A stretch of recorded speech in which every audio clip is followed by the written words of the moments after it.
Salut les gens, j'espère que vous allez bien. Moi ça va super bien, je suis dans une nouvelle vidéo où je vais vous donner mon avis sur 10 livres que j'ai lus récemment. Voilà, j'en ai que 3 en ma possession, mais c'est pas grave, on va faire genre. J'espère que ça vous plaira. Générique.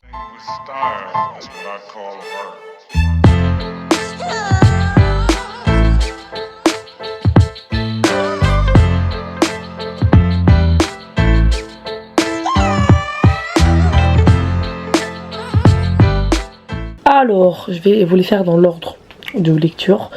Voilà. Tout d'abord, du coup, il y a Le Chant d'Achille. Là, je l'ai en anglais, mais je l'ai aussi. Enfin, je l'ai lu en lecture alternée anglais-français, mais j'ai plus l'exemplaire en français parce qu'on me l'avait prêté. Voilà. J'ai trop kiffé, vraiment. J'ai trop aimé. Parce que je connaissais déjà un peu l'histoire d'Achille et de la guerre de Troie, tout ça. Mais là, c'est romantisé et j'ai appris plein de trucs et vraiment, c'est trop chouette. Juste, je trouve que l'écriture en anglais est un peu compliquée. J'ai un peu eu du mal. Heureusement que je l'ai lu en français en même temps. Comme ça, j'ai bien compris l'histoire. Voilà, c'était très chouette. Et elle écrit bien, je trouve. L'autrice, elle fait des belles métaphores et des trucs comme ça. Enfin, j'aime bien. Toutes les petites refs à la mythologie, tout ça. Donc, ça, je mettrais un bon 9. Juste parce que c'était compliqué à lire en anglais. Nous avons Campus Driver, le tome 3. Je sais plus c'est quoi le titre, je pense que c'est Crash Test, un truc comme ça.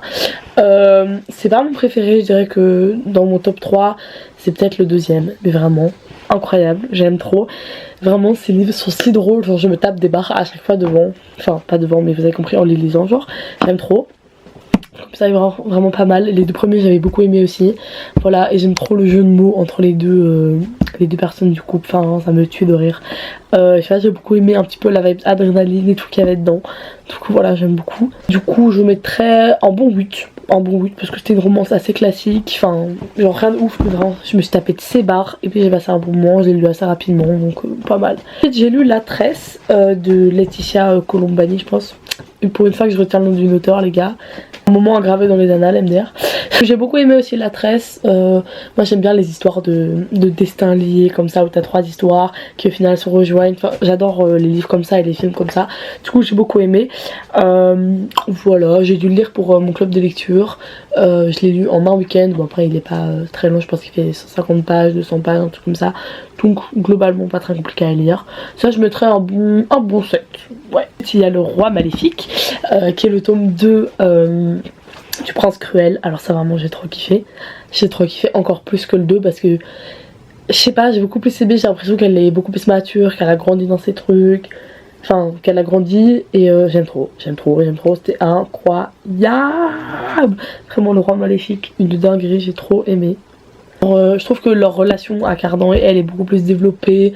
Et cette fin, mon dieu, j'ai tellement hâte de lire le tome 3 là, vraiment, je suis comme ça, je veux le lire, j'ai trop hâte. Bref, du coup ça je mettrais 9 parce qu'en réalité incroyable, j'aime trop. Voilà. Ensuite il y avait Bonjour Tristesse, je l'ai balancé comme si c'était de la vieille merde. Il y a Bonjour Tristesse, je sais pas si vous le voyez bien. Pour une fois que j'ai un livre, je vous le montre. Bah oui, évidemment ça n'avait pas le focus. Voilà, j'ai dû le lire pour l'école. En vrai c'était sympa, ça se lit super vite par contre, il y a genre 50 pages. En vrai c'était chouette, bon par contre ça a été écrit en 1950. Du coup l'écriture date un peu, mais c'est pas si grave, genre, ça m'a pas beaucoup dérangé. Mais juste le personnage principal, elle m'insupporte, vraiment ça va être la frapper 100% du temps. Genre j'en pouvais plus de sa gueule, c'était vraiment en mode mais tais-toi, genre tais-toi, personne ne s'intéresse à ce que tu racontes. Du coup lisez-le si vous aimez bien les romans un peu vieux et les personnages insupportables.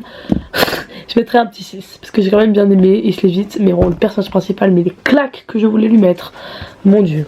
J'ai lu Roméo et Juliette. Lui aussi je l'ai lu avec l'école. J'ai trop aimé, vraiment. Bon, je connaissais déjà l'histoire presque par cœur parce que c'est Roméo et Juliette, quoi. Qui ne connaît pas Roméo et Juliette, je vous le demande de bien. Mais j'ai trop kiffé, genre leur histoire est trop bibs. Et j'ai bien aimé lire une pièce de théâtre, c'est pas un truc que je fais souvent. Mais là j'ai bien aimé la manière d'écrire de Shakespeare. Bon après c'est une traduction donc voilà. Mais toutes les métaphores qu'il fait, les figures de style et tout, les références mythologiques qu'il y a dedans aussi, j'ai beaucoup aimé. Et en plus j'ai eu la chance d'aller le voir en pièce de théâtre pas longtemps après. Donc j'ai pu un peu voir la réalisation de ce que j'avais lu. Franchement c'était très très cool. Du coup Roméo et Juliette je mettrai un bon 8. Un bon 8. Ensuite j'ai lu L'été sans retour, ça pour le cours de français que je l'ai lu, en fait on a 5 livres qui passent entre nous, genre entre toute la classe qu'on doit lire pour mars. Voilà bref, et du coup j'ai lu L'été sans retour.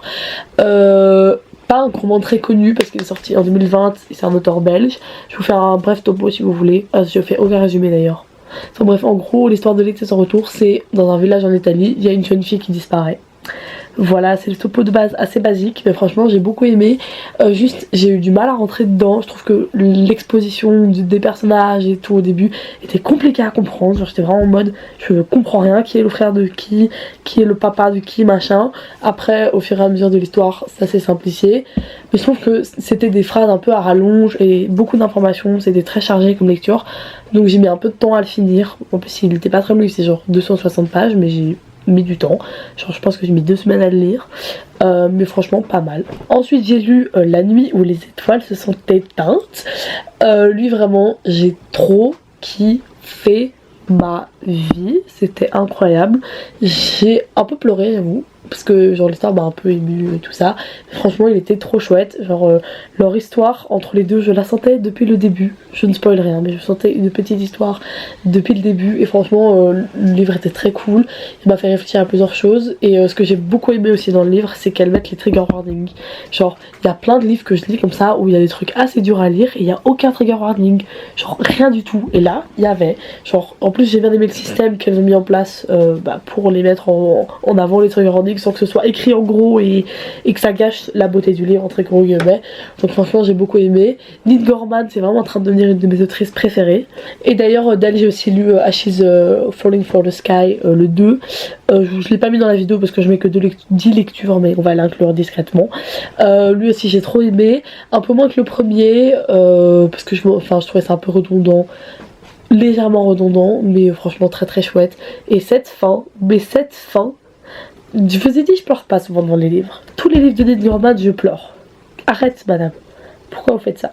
Bref, et pour en revenir à La nuit où les étoiles se sont éteintes, j'ai fait aussi une page dans mon carnet de lecture. Je vais vous la montrer parce qu'elle est bégette. Mais j'aimerais bien du coup lire aussi Le jour où le soleil ne s'est plus levé. Je sais pas exactement c'est quoi le topo mais dans mon souvenir c'est un rapport avec l'histoire. Bref, je montre ma petite page.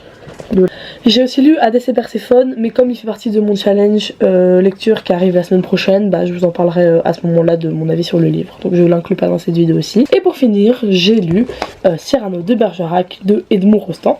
J'ai dû le lire pour le cours de français, ça aussi, et franchement j'ai trop kiffé. Genre, je connaissais vite fait l'histoire, mais vite fait, t'as vu. Et franchement j'ai trop aimé. En plus on a pu aller voir un film sur sa vie où il y a des passages de la pièce de théâtre et franchement la pièce comment elle est jouée dans le film c'est exactement ce que j'imaginais et c'est incroyable. Genre j'avais un peu du mal à me l'imaginer, enfin je me l'imaginais mais j'avais du mal à la voir réalisée en pièce, je sais pas si vous voyez ce que je veux dire genre. Et là de la voir réalisée sur scène avec un public et des codes théâtral je pense, bref je sais pas. J'ai beaucoup aimé, voilà, franchement très sympathique. Et puis après c'est Cyrano de Bergerac quoi, c'est Cyrano de Bergerac, c'est quelque chose, c'est quelque chose. Et d'ailleurs j'ai appris qu'il avait vraiment existé Cyrano de Bergerac. Genre c'est vraiment un auteur qui a écrit des livres un peu futuristes comme ça, science-fiction à propos d'un voyage sur la lune, si j'ai bien suivi, je sais pas quoi. Voilà, je trouve ça drôle comme petite anecdote. J'espère que cette vidéo vous aura plu. Moi j'ai beaucoup aimé la faire, j'adore donner mon avis sur des livres et j'adore lire surtout. Je vous retrouve la semaine prochaine pour mon challenge lecture du coup. Bisous.